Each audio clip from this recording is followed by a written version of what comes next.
I'm Michelle Gauthier, and you're listening to the Overwhelmed Working Woman podcast. Hello, friends. Thanks for joining today. Today, we're going to be talking about how to change other people. I was motivated to write this podcast for a kind of random, silly reason, but I think it can be a good example of what happens in our minds when someone is driving us crazy or something they're doing is driving us crazy and we really want to change it. So my son, who's 16, will be 16 by the time this airs, every single night he takes off our dog's collar. There's no reason for this. He just perceives in his mind that it's more comfortable for her to sleep if he takes off her collar.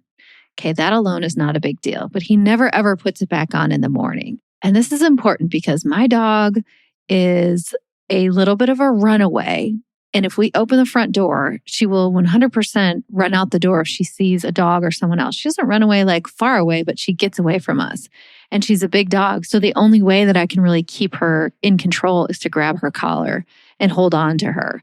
So when I open the front door because they go to deliver groceries and she's going to run out there and say hi to the person, I have to grab her collar to keep her in the house. And if her collar's not on, there's nothing I can grab and I can't out muscle her if she doesn't have it on. So I have asked my son, oh my gosh, I can't even tell you how many times. Every time I would wake up in the morning and I would see the dog and she wouldn't have the collar on, I'd be like, oh my gosh, why does he have to take that off? I tried explaining to him that she doesn't need to have her collar off, that she's perfectly comfortable with it on, that it's dangerous if she doesn't have it on, because what if she runs outside and we can't get a hold of her and she goes out in the street, that I don't care if he takes it off as long as he puts it back on. I mean, a million things over this tiny little problem. And finally, I realized, okay, what I need to do is I need to change myself. I need to accept that he's going to keep doing this and it's not that big of a deal.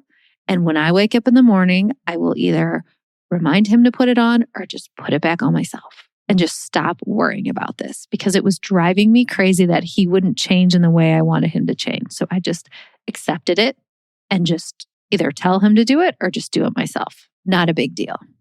Changing your thinking on this kind of thing is truly life-changing because you can just stop worrying about what the other person is doing and just decide what you want to do instead. Same can go for small things like your kids leaving their socks everywhere. What is up with the socks?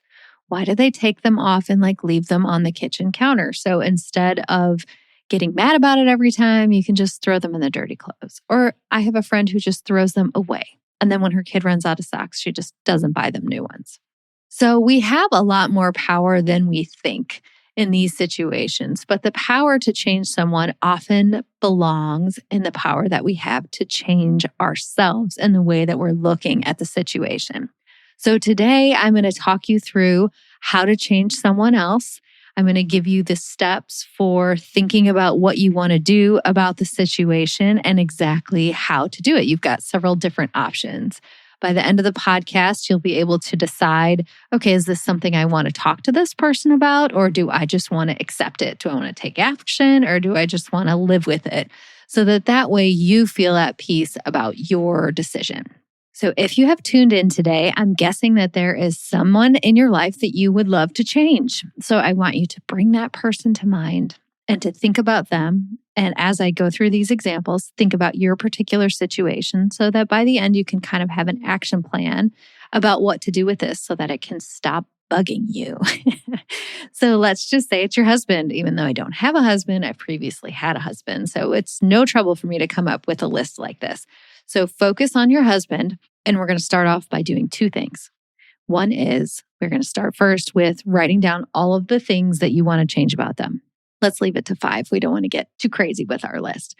Number 1 is I want him to be faster, like in everything in life. When you pick up takeout, get home faster. If we're getting ready to go somewhere, get ready faster. Just be faster in general in life. Number 2, stop being late. And if you are going to be late, at least call. Number 3, never look at your phone when you're with me. Just there's no reason. Number 4, walk the dog without being asked. It's the without being asked. That's the big part. And number 5, notice when I look nice and tell me. All right, so now you've got your list of 5 things that you want to change about the person. Next, we are going to flip our mindset to the opposite. And we are going to think about 5 compliments, 5 things that we love or at least like. Next, I'm going to give you an example of a coworker. So you might not absolutely love a ton of things about your coworker, but with your husband, you probably do. So what are some things that you love about him? Try to come up with 5 of those too. They have nothing to do with the complaints. Number 1 is you make me laugh. You're a good dad. You're kind, even to strangers and people you don't know. You let me sleep in. And you make me coffee every morning. So those are 5 things that I love. And I want you to first, before we address the complaint list, I want you to take that compliment list and really think about it and let each one of those items sink in. Even if you wrote it down, even just take a picture of that list and maybe even text the person a message that says something like, I just want you to know that I notice that you make my coffee every morning and that I really appreciate it and it makes me happy. Even tell them what it is that you love about them. Now, sometimes doing this, the things I love about you list, is enough that just makes the other list that you made go away. Like, you know what? The things I'm complaining about are not that big of a deal. I'm just going to let them go and I'm going to focus on the positives and leave it at that. So great. If that's the case with the example that you just did, then great. But if you still want to work on changing the person from your original 5 things, hang in there. I'm going to tell you exactly what to do next. I'm going to go through a different example because if it's someone who you don't know as well, like a coworker, and they're driving you crazy, you will have a different complaint list and a different compliment list about them. So let's go through the list of a coworker and think about some of the things that might drive you crazy about them. Number 1, stop being so negative all the time. Number 2, quit gossiping about everyone at work. Number 3, show up to meetings on time. Number 4, answer my emails faster. And number 5, stop eating my snacks. Okay. I'm assuming this is in a real office. No one's eating the snacks in my office. I never even see my coworker. Now, when we think about the other side of this list, and think about compliments for this person, I might say, you're great at handling angry customers. You share what you know and you're willing to help your coworkers. You volunteer to help with other things at work, like fun events that we do. You're thorough in the job that you do, and you bring donuts to the office sometimes. And when you do, you share them. Okay, so if this person's just getting on your nerves for that day and you write down this whole compliment list and you realize, you know what, there's a lot more good than bad there. And when it's someone like a coworker, if they work for you, it might be different. And if they're your spouse or your best friend who you spend a ton of time with, it's different than someone who's your coworker who you don't have a lot of influence over. So sometimes you can just let it go. But again, if there are things on that complaint list that you want to try to address, then I'm going to tell you how to do that. So here we sit with a person who we want to change, their complaint list and their compliments list. We focused on the compliments list. You've maybe even told them or thanked them for some of the things that you really appreciate them. Now we're going to focus on the list of things that you want to change. I've said this before on this podcast, but not in this episode, so I'm just going to say it again. If you want to change a person, the person that you can change is you. And I know that's really frustrating sometimes, and people get really irritated when I say that, but it's true. The only thing that we can control is ourself, our own actions, our own thoughts, and our own feelings. So I just want to remind you that even when you want to make someone change, you can't make them change. You can't mold them into the human who you want them to be. Even your kids. See my earlier example. And we've all tried going that route of changing someone, and it really usually just ends up, first of all, it never works. And second of all, it usually ends up just feeling really frustrating. So when you think of all the things that you want to change about the person, you essentially have 2 options. One is acceptance, and the other is to take action. So let's go the route of acceptance first, and I'm going to walk through an example of what that could be. So you can have the kind of acceptance where you're like, you know what, now that I think about it, this isn't really a huge deal, and I'm just going to choose to let it go. So something like that might be my coworker who's eating my snacks. And I'm like, you know what? It's not that big of a deal. When she brings food into work, she shares it. This just isn't that big of a deal. I'll just buy extra snacks and I really don't care. I'm just going to cross that one off my list. And on the one with my husband, walking the dog without being asked. Maybe I just accept, okay, usually when he's had a busy day, he might not be thinking about walking the dog, but if I ask him to walk the dog, he always does it. I'm just not going to make a big deal of that. I'm just going to ask him. So there's that level of acceptance where you just decide, you know what, this is not a problem. The second part of acceptance is a bigger deal, but accepting this is not something that I can change and that the person who I'm asking to change would have to be very motivated to change that themselves in order to change it. So for example, if your coworker is someone who just defaults to having a negative outlook on everything all the time, there is truly nothing you can do about that. Even if you said, could you try to be more positive? If she wanted to try to be more positive, she could. She could hire me as her life coach. She could totally change her mindset in her life, but she's going to want to have to do that. So sometimes when the change is so big, something as big as like stop being so negative all the time or like stop being so slow. So if a person is, like I was saying about my pretend husband that I don't have, be faster, like when you pick up takeout and you just run to pick it up, hurry up and come back. When we're getting ready to go somewhere, just like get your shoes on and get out the door.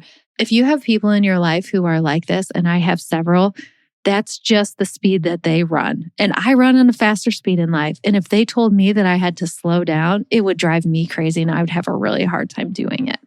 Those are two things that are like pretty ingrained in how they behave, and they've probably behaved in that way for a long, long time. So those would be hard for them to change. And sometimes the best thing to do there is just to accept, okay, that's how this person is, and I'm just going to try to love them as they are. Okay, so those are the two kinds of acceptance. I'm going to decide it's not a big deal, whatever, or I see that this is a big deal, but I also acknowledge that this is something that I can't change. Okay, and then the other option, first there's acceptance. The other option is to take action. So if you want to take action on it, you can do two things. You can say something and ask them to change, or you can set a boundary. Let's take a look at the example of our coworker. If she's gossiping about everyone, one thing, I'm just thinking back to the days when I used to work in a cubicle and someone would come over and gossip or talk to me about someone else in the office. And I'd be like sweating bullets, looking around thinking, oh, great, this person's going to walk up and they're going to think that I'm like party to this whole situation. And I don't want to have anything to do with this, but how do I get out of it? That's a great place to set a boundary. I've got a whole episode on how to set boundaries. So if you want to go back and listen to that and get all the details, you can do that. That is episode number 4. So if you want to go back, you can listen to that. But just in general, how you would do that in this situation is you would decide that the rule that you have, this new boundary, is that you're not going to participate in gossip conversations. And then you would tell your coworker, hey, I am just not going to talk about these things anymore at work.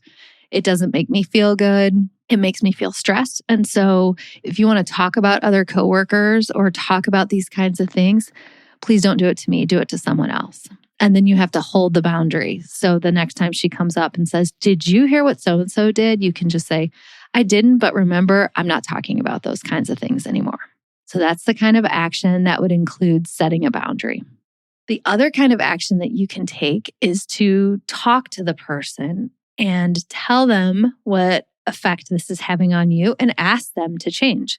You can never make them change, but you can certainly ask them to change. That's totally within your control.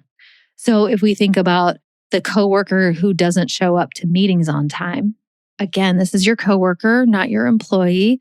So you don't really have position power over this person, but you could say, hey, why are you always late to our team meetings? I just wanted to talk to you a little bit about it and tell you what the impact is. Because when you show up like 7 minutes late every time or 10 minutes late every time, we have to go back and repeat everything that everyone said. So is there something you could do or something I could help you with so that you could get to the meetings on time? And ask them to start showing up on time.